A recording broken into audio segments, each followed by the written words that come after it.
আমাদের রাঁধুনি আজকে রাঁধুনি দুপুরের ডিম ভুজিয়া করছে, মশলা ভুজিয়া ঘাট টাড় বাঁকিয়ে একদম মশলা ভুজিয়া করছে।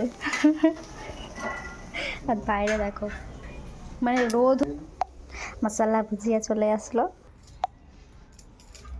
নাও আবার সাগরে দিয়ে নিবি ফের ওইগুলো রেখে দিয়েছি, কালকে করবো। কতদিন আমাদের পাকা পাকা তো বড় বড় ছিল না, ঠিকই আছে, পাকা পাকা একটা দুটো ছিল।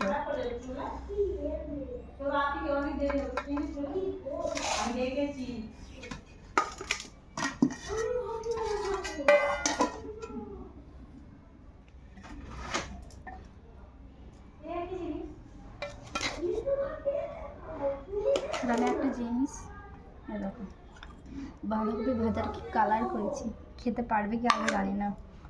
আর এখানে হচ্ছে অনেকদিন পর আমাদের কলমি শাক ভাজা হচ্ছে।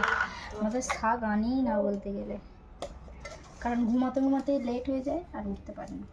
যখন ওঠে তখন কলমি শাক পাওয়া যায় না।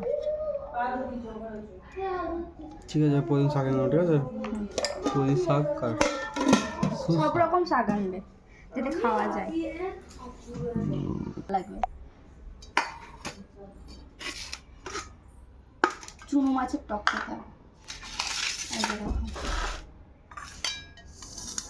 আর এটা হচ্ছে আমি ভেবেছিলাম তোমাদের দাদাভাই নিয়ে আসবে পটল দিয়ে আলু দিয়ে জিরে বাটা দিয়ে ঝোল করব, তো পটল তখন নিয়ে আসিনি।